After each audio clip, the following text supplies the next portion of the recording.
자, 볼게요.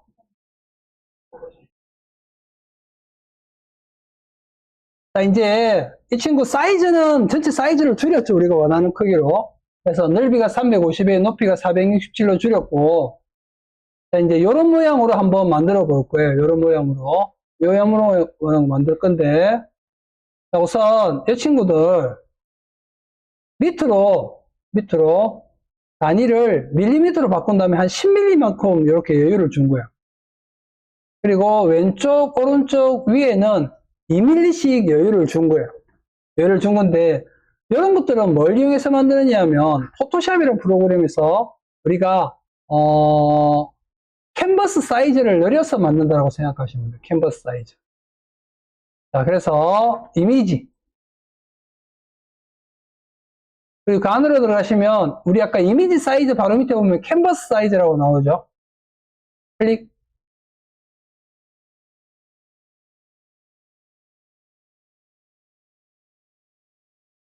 자, 그러면 여기 넓이하고 높이에 저처럼 숫자가 적혀 있는 분도 있고 0으로 되어 있는 사람도 있을 거예요. 그죠? 자, 0으로 적혀 있는 사람 없나요? 자, 그거는 왜 그러냐 하면 바로 밑에 relative라고 되어 있는 거 있죠? 이 친구 체크해 보세요. 다시 체크 해제해 보세요. 체크하면 0이 되고 체크 해제하면 숫자가 들어가죠. 이렇게. 자, 어떤 경우에 숫자를 체크하고 어떤 경우에 체크 해제하고 쓸까요? 이렇게. 어떤 경우에 체크하고 어떤 경우에 체크 해제를 할까요? 자, 요거 어떤 게 정답이다라는 건 없는데 이렇게 생각하시면 돼요. 이런 부분들은 사실 이거 있는지도 모르는 분이 많아요. 포토샵 실제로 쓰고 있는 분들 중에서는. 자, 요거는 이렇게 이해하시면 돼요. 여러분들이 작업할 사이즈가 이미 정해져 있는 경우. 사이즈가 이미 딱 정해져 있으면 지금 현재 사이즈가 얼마고 얼마를 더 넣어서 작업을 해야 될지 눈으로 직관적으로 보면서 작업하는 게 편하겠죠. 그럴 때는 얘를 체크 해제를 해놓고 그러면 지금 현재 이 이미지의 값이 이렇게 나오거든요. 이걸 보면서 하면 되고 그 다음에 뭐 정해진 사이즈가 없고 테두리를 적당하게 알아서 모양을 잡아야 돼요.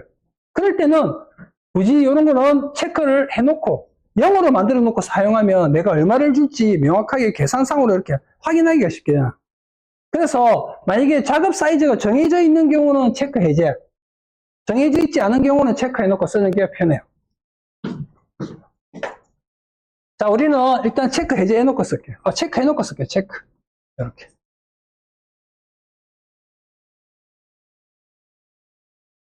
자, 그리고 단위를 잠깐 밀리미터로 바꿔줄게요. 밀리미터. 자, 그런 다음에 그 밑에 보시면 앵커라고 있죠. 앵커. 자, 앵커가 뭐냐면 기준점이에요. 기준점. 그래서 어디를 기준으로 해서 어떤 부분을 늘려줄 거냐 이거예요. 자, 지금 우리는 먼저 여기 밑에 부분을 10mm만큼 늘려줄 거거든요. 그러면 기준점은 어디를 찍어야 되느냐 하면 여기 있죠. 여기 위에. 이렇게.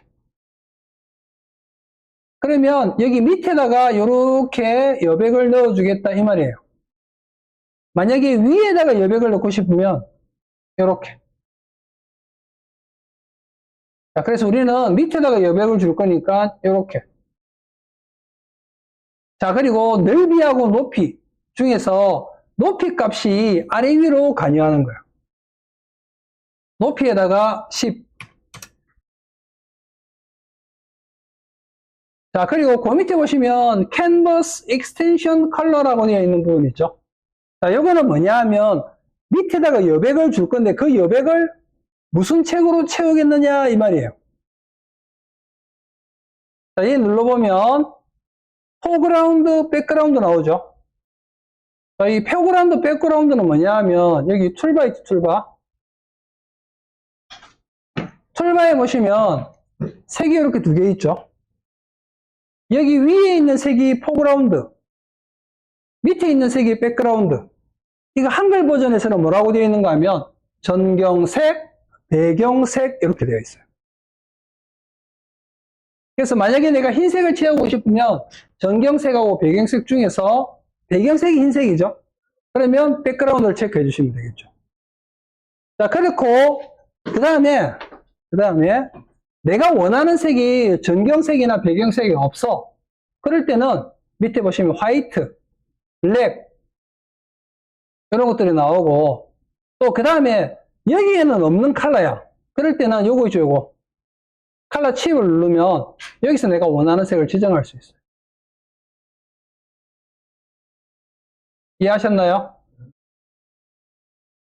자, 우리는 그냥 지금은 흰색.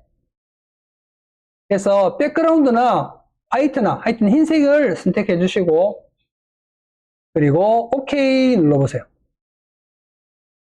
다시. 예.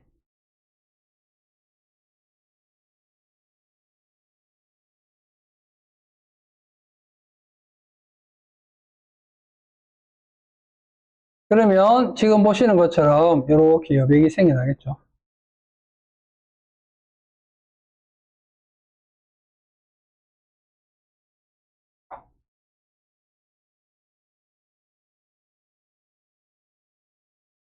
됐나요? 자, 이제 옆에 하고 위에 하고 줄게요. 다시 이미지 안에 캔버스 사이즈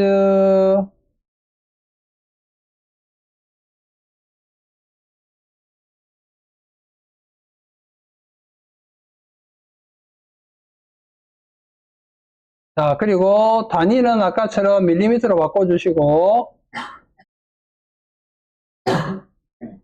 왼쪽에 한 번, 오른쪽에 한 번, 위에 한 번 앵커를 이용해서 번갈아 가면서 넣어주면 되겠죠. 자, 그런데 이걸 한 번에 넣을 수도 있어요. 나머지 구간들을. 자, 근데 한 번에 넣으려고 하면 전제가 있어야 돼요. 뭐냐 하면 좌측 오른쪽에 넓이 값이 똑같아야 돼요. 자, 지금 우리는 어떻게 할 거냐 하면 여기에 2mm, 여기에 2mm, 위에 2mm를 줄 거거든요. 그래서 단위는 밀리미터로 바꿔놓고 제일 먼저 높이는 2.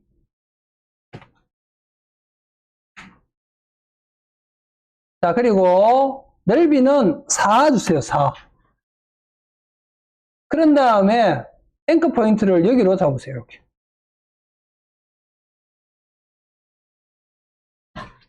앵커 포인트가 지금 여기 있죠. 여기. 여기에 있으면 높이에다가 만약에 값이 가면 여기에 들어갈 거고, 넓이에 뭔가 숫자가 들어가면 그 숫자 값을 왼쪽 오른쪽이 절반씩 나누어 갖게 되는 거예요. 그래서 왼쪽에 2mm, 오른쪽에 2mm 합쳐서 4mm. 그리고 위에 2mm. 이렇게.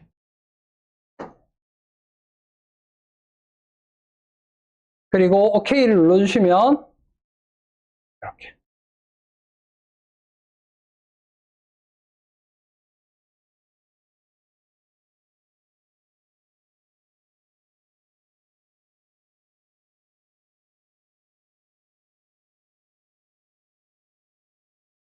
되나요?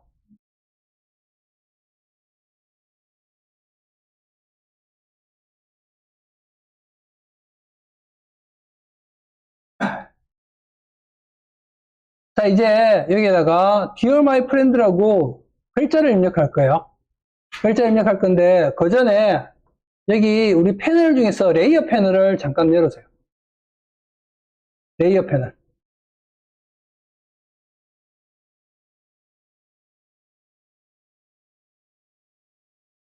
이렇게. 레이어.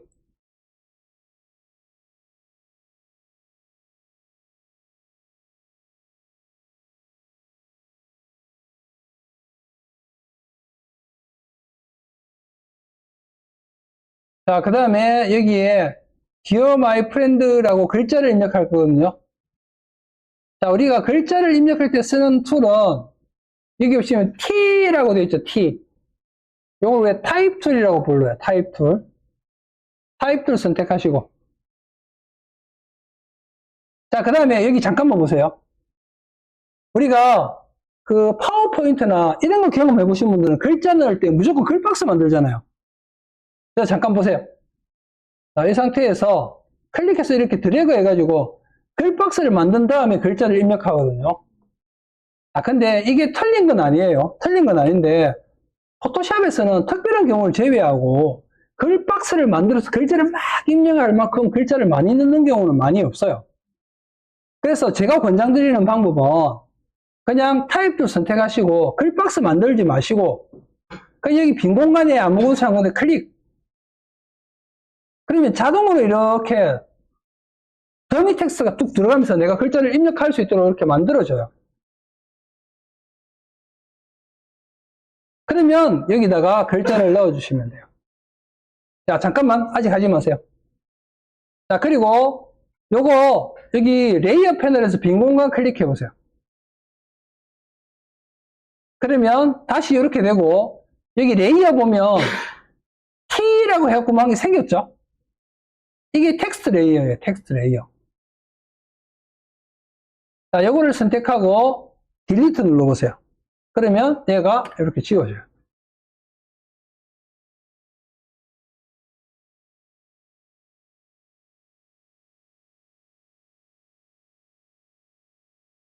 됐나요?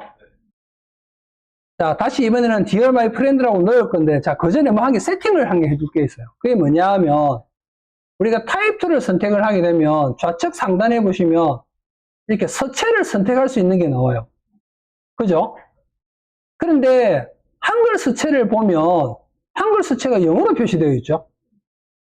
바탕 같은 경우는 BATA 뭐 이렇게 되어 있고 도둠은 DO 뭐 이렇게 되어 있고 그죠?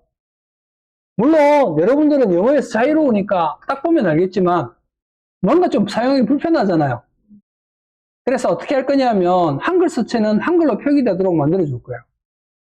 자, 여기 에디터 눌러보세요. 에디터.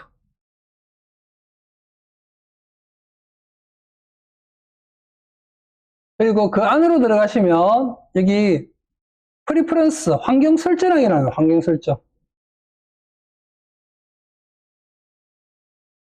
그리고 그 안에 타입 있죠. 타입. 클릭.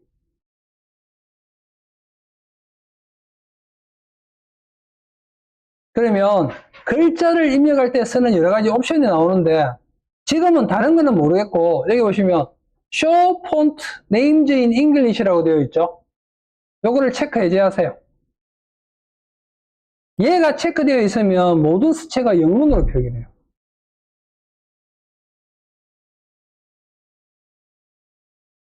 자, 그리고 OK. 그러면 위에 보세요.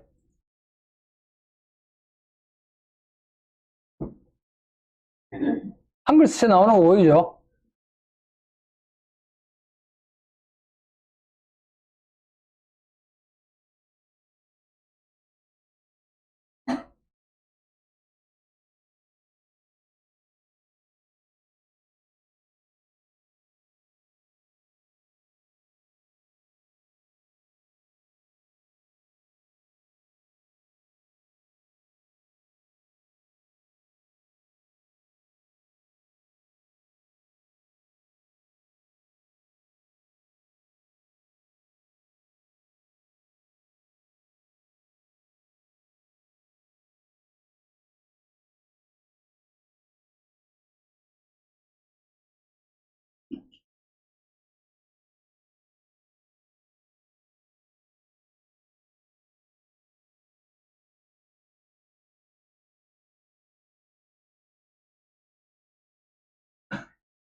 자, 여기서 우리는 휴먼 편지체.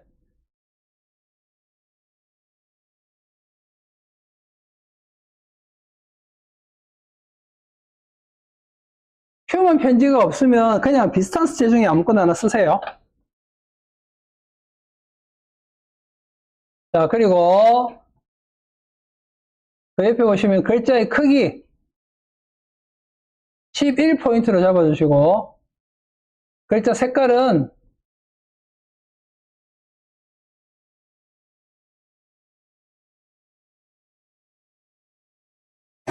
이렇게 빨간색 계열 중에서 연한 거. 그리고 Dear My Friend.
잠깐만. 이 두 개가 겹쳐 있어요.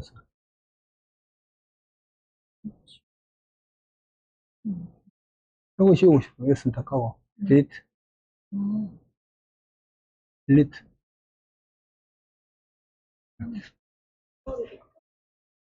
아, 이거를 뜯고 나서 이렇게 당겨서. 이거.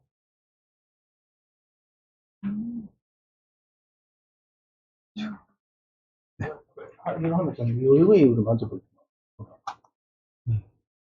글자가 여기 있어. 이게 두 개 글자가 있고, 이게 뭐야? 글자 색깔이 흰색. 두 가지 있어요.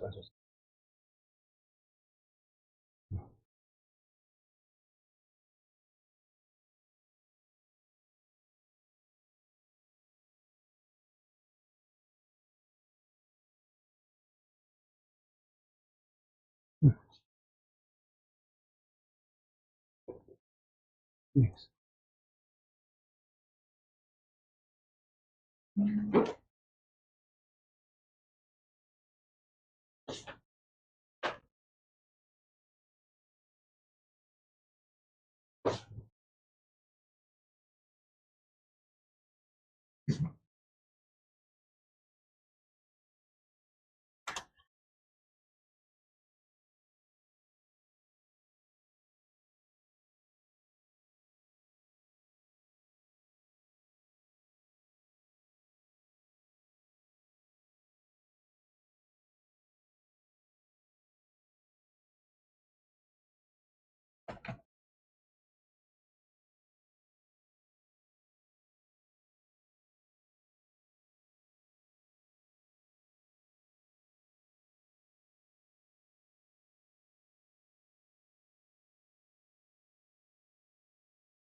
별로 안 어렵죠?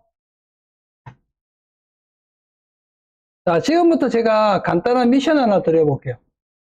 간단한 미션 하나 드릴 텐데, 무료 이미지 사이트 같은 데 들어가셔서 이미지 하나 받고, 그 다음에 이렇게 문장 만들어서 포스트카드를 하나 만든 다음에 우리 카페에 올려줘 보세요.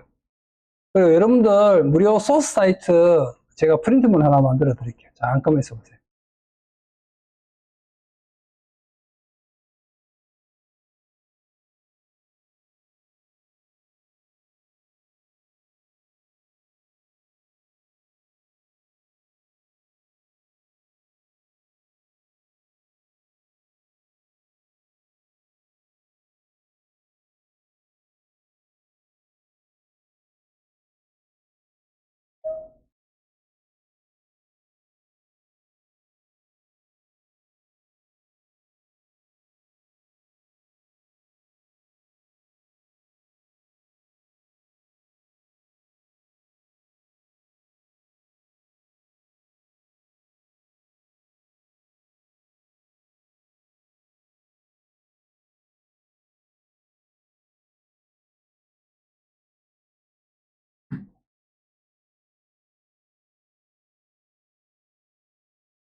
자, 소스 파일 한번 더 열어볼까요?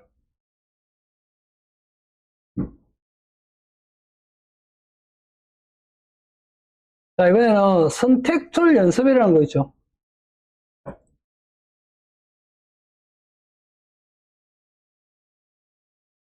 먼저 1번부터 5번까지.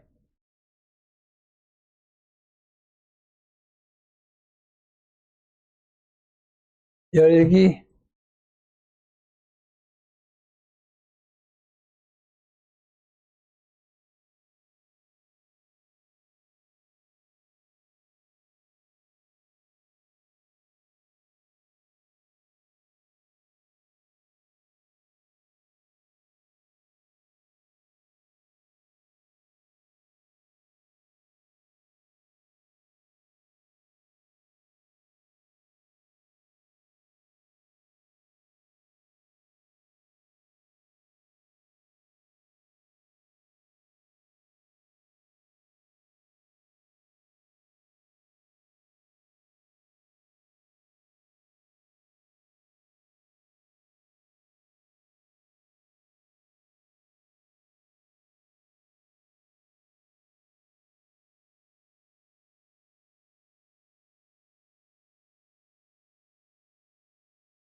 그리고 이제 여기 툴바에 볼까요? 툴바. 툴바를 이용해서 이제 특정 영역 안에서 내가 원하는 영역만 잡아낼 때, 우리가 이거는 이제 뭐라고 표현하는가? 셀렉트 작업을 한다고 표현하거든요. 셀렉트. 셀렉트 할 때는 여러 가지 방법이 있는데, 자, 제일 먼저 여기 위에서 두 번째 오른쪽 있죠? 얘를 꾹 누르면 렉탱귤, 엘리티컬, 싱글로우, 싱글 칼럼이라는 게 있어요. 먼저 렉탱글. 요거는 이미지의 특정 영역을 내가 원하는 사각형의 형태로 셀렉트 잡을 때 쓰는 거라고 보시면 돼요. 보세요.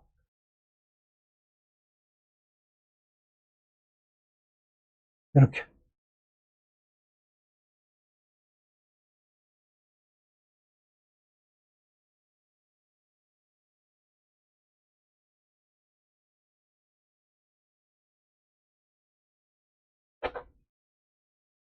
그리고 컨트롤 C, 컨트롤 V를 해서 보면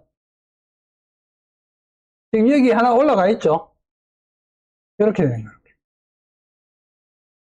방금 우리가 요거를 복사한 거예요.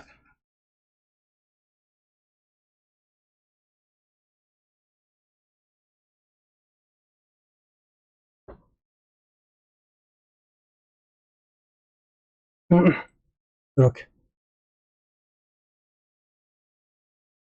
그리고 얘를 선택해서 딜리트, 지우기. 조금 확대. 그래서 예를 들어서 여러분들이 이미지 안에서 셀렉트할 영역이 사각형의 형태다. 그럴 때 이 렉탱귤 툴을 쓰시면 돼요. 자, 그리고 그 밑에 보시면 엘립티컬 툴 있죠, 엘립티컬. 요거는 동그라미.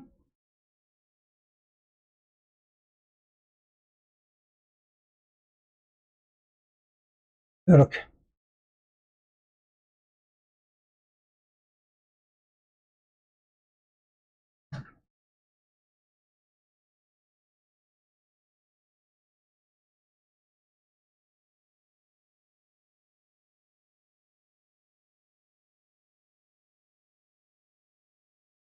되나요?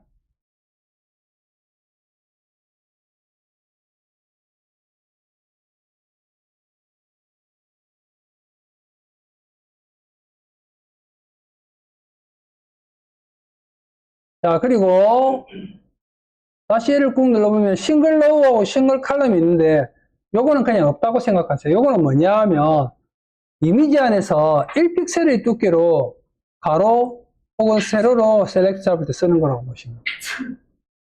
요거는 옛날에 우리가 선을 긋거나 하는 기능이 없었을 때 포토샵에서 요걸 이용해서 색을 채우면 선이 그어지겠죠. 자, 다시 얘를 꾹 눌러서 렉탱귤러 툴로 들어가 볼게요. 자, 그래서 마키 툴을 이용해서 셀렉트를 잡을 때 이렇게 마키 툴을 딱 선택하면 위쪽에 보세요. 여기 옵션. 맨 앞에 게 New Select, Add Select, Subtract, Intersect 이런 것들이 이게 뭐냐 하면 New Select은 셀렉트 잡을 때마다 새로운 영역이 잡히는 거예요. 자, 근데 Add Selection은 뭐냐? Add Selection 선택해 보세요.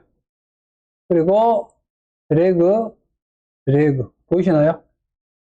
선택 영역을 추가해 줄 때 내가 처음에 셀렉트를 이렇게 잡았는데 잡고 나서 보니까 이쪽 부분이 모자라는데 그럴 때 선택 영역을 추가해 줄 때 그럴 때 이걸 쓴다고 보시면 돼요. 이런 식으로.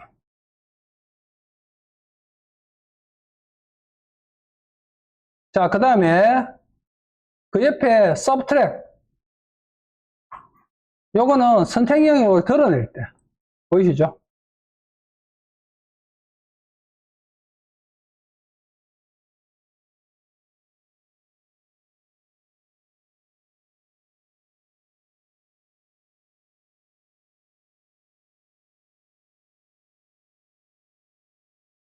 그리고 선택 영역 해제는 컨트롤 D 눌러보세요. 요거는 선택 영역 해제.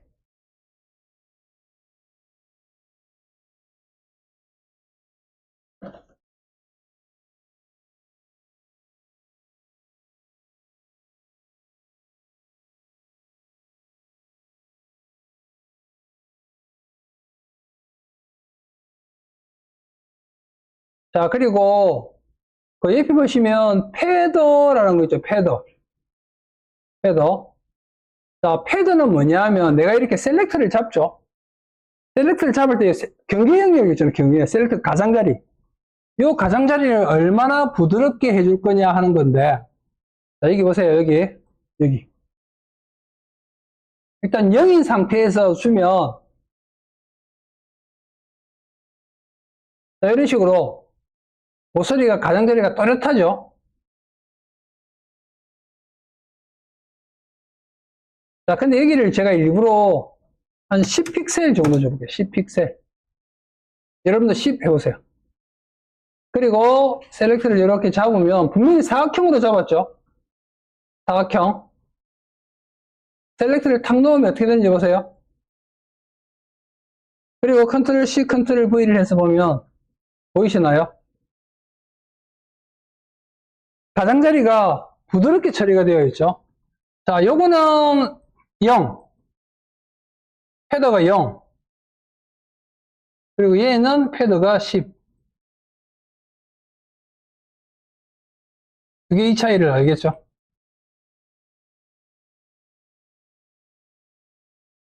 다시 지우세요. 자, 그러면 어떤 경우에 패더를 넣을까요? 자, 요거는 패턴을 언제 넣는다, 또 얼마를 주는 게 정답이다, 정해진 건 없어요. 그런데 이제 우리가 셀렉션 작업을 하다가 보면 그런 거 있잖아요. 내가 여기 이미지에서 셀렉트를 잡아서 다른 이미지에 합성을 할 건데 너무 경계 영역 차이가 또렷해. 이질감이 느껴질 때 자연스럽게 부드럽게 합성을 유도할 때 그때 패드를 살짝 준다고 보시면 돼요. 그러면 얼마를 주는 게 정답이냐? 그건 없어요.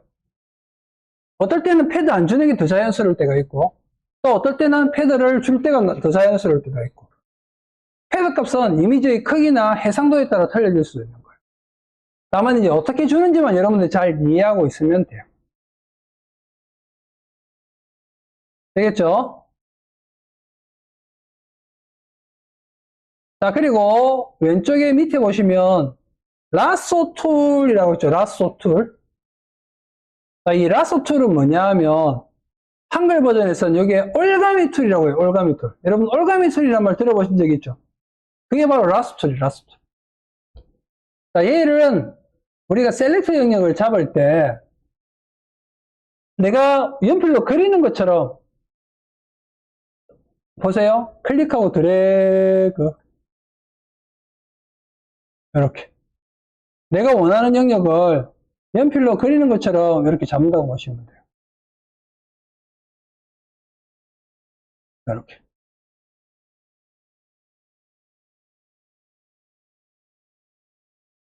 이런 식으로.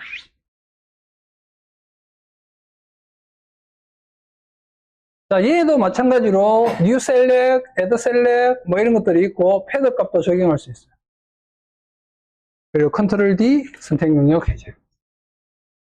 근데 실제로 우리가 작업을 해보면 라쏘 툴은 단독으로 쓰는 경우는 잘 없고 다른 툴을 이용해서 전체를 탁탁 큰 덩어리를 막 잡아놓고 디테일하게 뭔가를 추가하거나 드러내거나 할 때 그럴 때 주로 많이 사용하게 돼요. 자, 다시 라쏘 툴을 꾹 눌러보세요. 그러면 그 밑에 폴리곤 라스터라는 거 나오죠. 선택.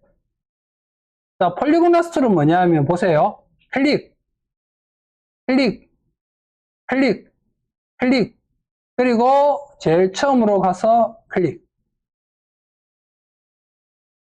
내가 원하는 영역을 클릭, 클릭, 클릭, 클릭, 클릭 이런 식으로 해서 셀렉트 잡을 때 쓰는 거. 주로 어떤 경우에 많이 사용하느냐 하면 내가 셀렉트할 영역이 이렇게 각이 탁 떨어지는 건물들이 있죠. 빌딩, 탁자 이런 것들. 컨트롤 D 선택 영역 해제. 자, 일단 여기까지 하고 좀 쉬어갈게요. 화장실 갔다 오실 분 갔다 오세요.